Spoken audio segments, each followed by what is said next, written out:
Can you actually retire at 35 on a normal salary? Not a tech salary, not an inheritance. A regular paycheck, the kind most people watching this are currently living on. I used to think that question was a fantasy dressed up as a financial plan, Mum. Then I found a number that made me sit very still for a few minutes. Someone earning the median household income can, in theory, reach financial independence in fewer than 15 years. Not by winning anything. Not by cutting every pleasure out of their life. By understanding one ratio that almost nobody teaches in school, at work, or anywhere that actually matters. There is a hidden mechanism behind early retirement that has nothing to do with your salary, and everything to do with a single number most people have never bothered to calculate. By the end of this video, I want to show you what that number is, and whether early retirement is genuinely within reach for someone on an ordinary income. I will be completely honest with you. For most of my adult life, retiring at 35 was not something I considered a real option for someone like me. It was a headline, the kind you scroll past and think, good for them, without ever stopping to examine the actual mathematics underneath it. I assumed it required one of a very small number of circumstances, a very high income, a very lucky investment, or a very unhappy life spent eating nothing and going nowhere. None of those felt like me. Then I spent an afternoon running through the real numbers, not the motivational version, but the actual arithmetic.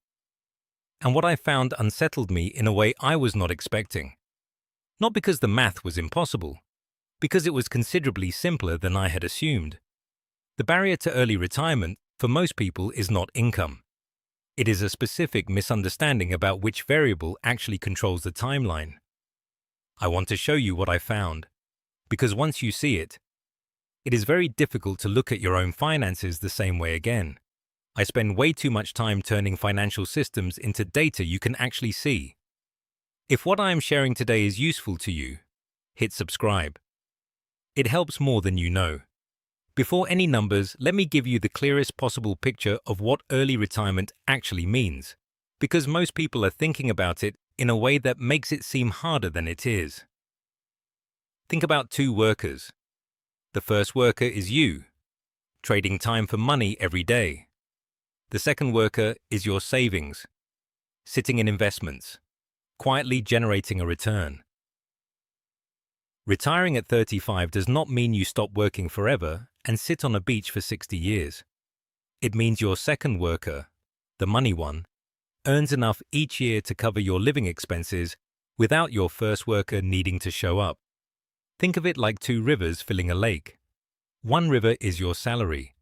It only flows when you are there directing it. The other river is your invested savings. It flows whether you are awake or asleep, working or not. Financial independence is simply the moment the second river flows fast enough to fill the lake on its own. Early retirement is not a destination reserved for the extraordinary. It is a flow rate, and understanding what controls that rate changes the entire picture. Here is the number that reframed everything for me. Researchers who studied the patterns of hundreds of people who achieved early financial independence found something that seemed almost too clean to be true. The single most powerful predictor of when someone reaches financial independence is not their income. It is their savings rate, the percentage of their take-home pay they put to work each month. Look at this chart as the bars build from zero.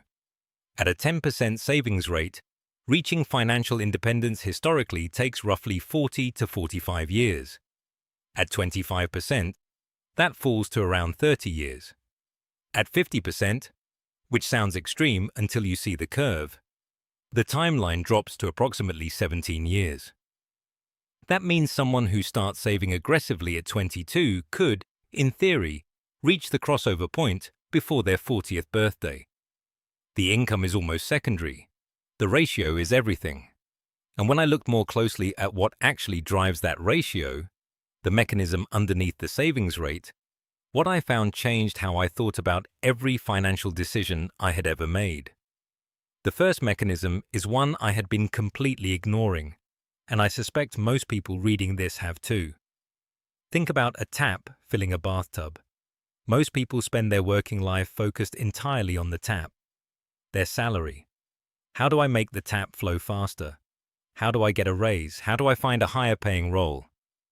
But the size of the bathtub, what your life actually costs each month, is the variable most people never examine with the same intensity. Watch this line on the chart in front of you. Someone earns $68,000 per year after tax and spends $55,000, a savings rate of roughly 19%. They reach financial independence in approximately 27 years. Standard retirement age. Unremarkable timeline. Now watch what happens when the same person earns the same salary but reduces their annual spending to $40,000. The savings rate jumps to 41%. The timeline collapses to roughly 16 years. Same income, entirely different destination. The first mechanism behind retiring at 35 on a normal salary is not earning more. It is understanding that lifestyle cost is the controlling variable in the timeline equation. Most people spend their entire careers optimizing the wrong side of it. I was one of them, which I mention not as self-criticism, but as a warning that the error is invisible from the inside. If you have made it this far, the next part is where the real arithmetic of retiring at 35 becomes impossible to argue with. If you find this kind of honest, data-driven financial education useful, hit subscribe. This channel exists to show you exactly this kind of picture.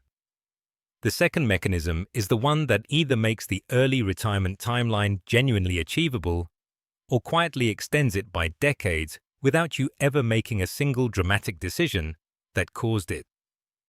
I call it lifestyle drift. The quiet, almost invisible process by which expenses rise to match income almost automatically. Not through recklessness, not through any single bad choice, but through dozens of small, individually reasonable upgrades that collectively consume every pay increase before it ever reaches a savings account. Watch these two lines building side by side on the split screen. The blue line is income, rising steadily over a 20-year career. The orange line is lifestyle expenses, tracking the income line almost perfectly, year after year, with a gap between them that barely widens.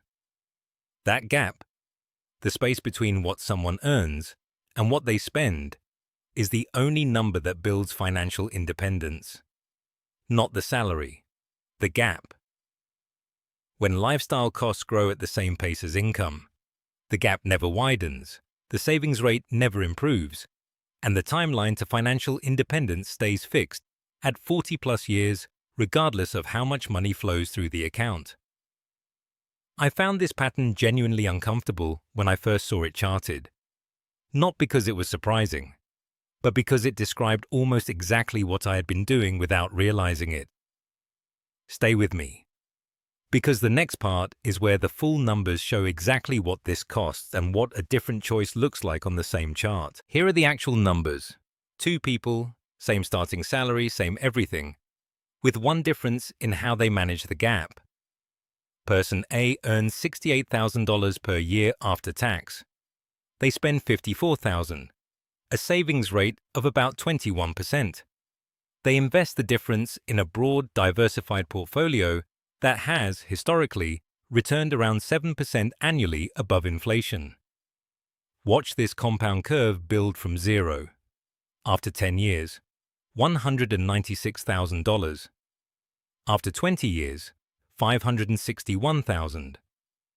After 30 years, $1,290,000.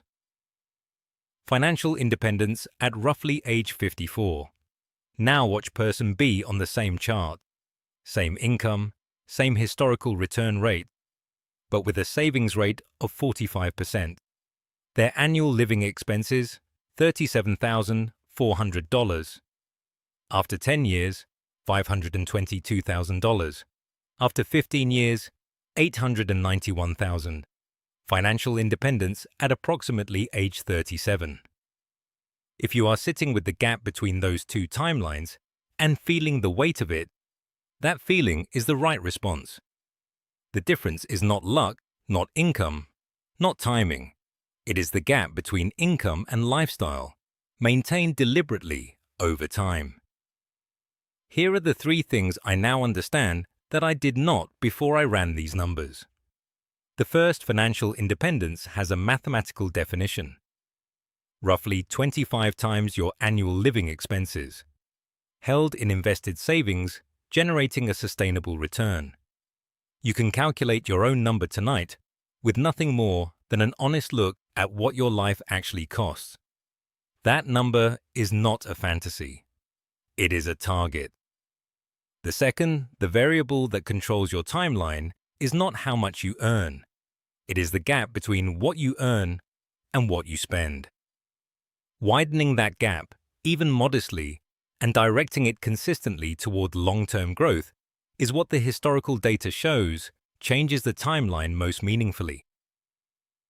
The third, lifestyle drift, is the quietest force working against early retirement, not dramatic overspending, but the slow process of expenses quietly matching income year after year.